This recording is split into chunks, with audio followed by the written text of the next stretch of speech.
Hi, I'm Ellen Scroggins, the adult programmer at the Faulkner County Library, coming to you with another episode of Cookbook Corner, the video program where I teach you how to make recipes out of the very cookbooks we have available here for you to check out.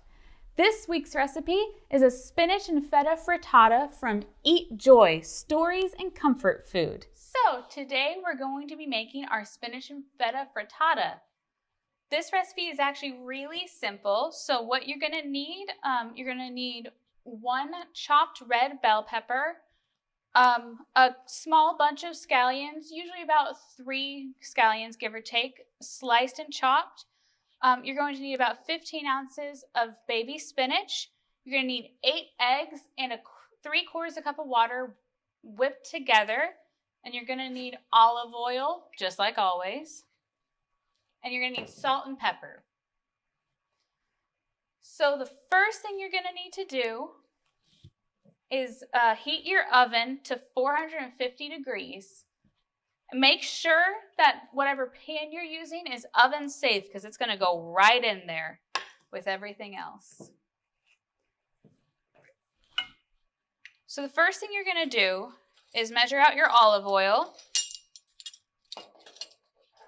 You're going to need 4 tablespoons of that. Now, I am actually making a half recipe because I only have a tiny pan to work with.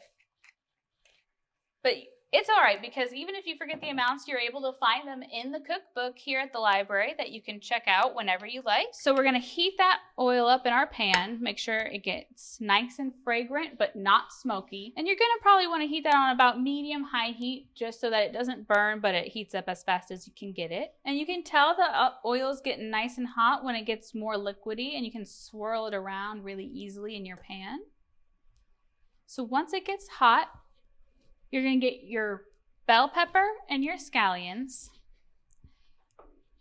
And like I said, I'm only going to put about half the pepper in because I'm only making a half recipe.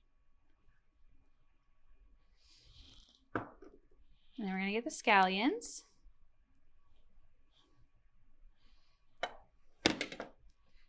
And we're going to mix those together while they cook. And we're going to saute those for about 4 minutes.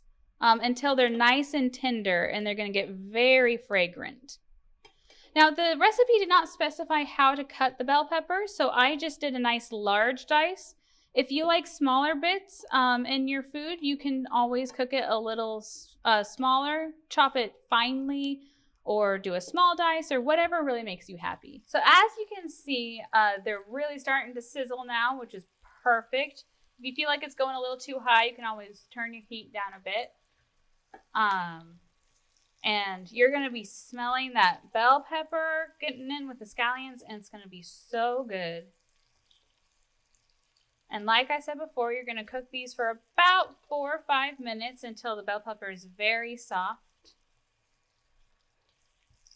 And it's really easy. Like, these are so easy, you don't even always need a spatula. You can just swirl them around like that with that olive oil, keeping them very nice and greased. And this is always my favorite part of cooking because you get the aromatics to release their scent, and it just makes your stomach start growling. All right, now that your scallions and bell peppers are nice and sauteed, you can see they're so soft and they're looking amazing. So what you're going to do next is you're going to take your spinach. Remember, you're going to need about 15 ounces of it. I've actually got less. It's going to look like so much spinach, but I guarantee you this is all going to disappear like magic while we're cooking. So you dump that all out in the pan, and we're going to cook that down for about 2 minutes or until it's starting to get nice and wilty. And you can see literally already it is just melting into the pan. You're just going to stir that up as best you can, try to flip things. Make sure what's on top gets on bottom. Yeah, look at that. Look how small that spinach is getting. Do be careful if your oil starts to pop. Make sure to stay a little bit away from the pan. You don't want to get any burns on your arms. Those are no fun. So yeah, this is already almost done. You can see that it's taking almost no room in the pot now. And once you've gotten your spinach nice and wilted up,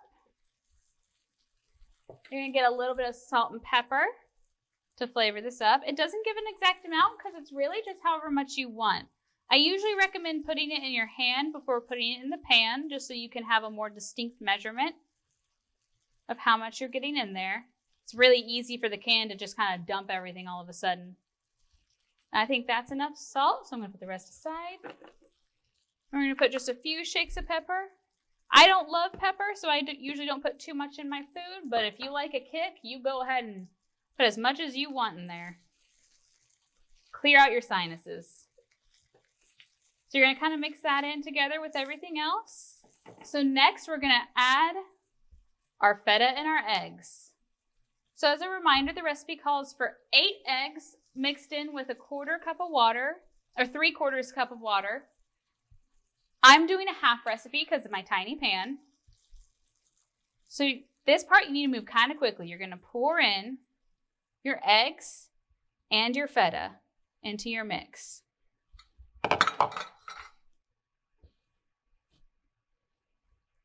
And you're going to stir it up just enough to kind of mix everything together. Get that feta distributed nicely. Get your veggies all mixed up in there.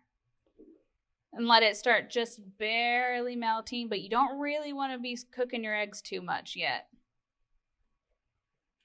So once that's nice and mixed up, you're going to top it with more feta because that's what the recipe says to do, and we're not going to question the recipe. Just kind of sprinkle it across the top there. It's super convenient to buy the pre-crumbled feta, which is I did, but you could always get a nice solid block and crumble it yourself to whatever size you like. I'd say that's definitely best if you like chunkier feta because there's some chunky bits, but a lot of it is very fine. So there, once you get that in, you're going to put the whole skillet in your oven, which as a reminder has been preheated to 450, and you're going to bake it for 15 minutes. Okay, and now as you can see, when you take it out, it's all come together so beautifully. That feta has really browned on the top. You can see it just golden and perfect.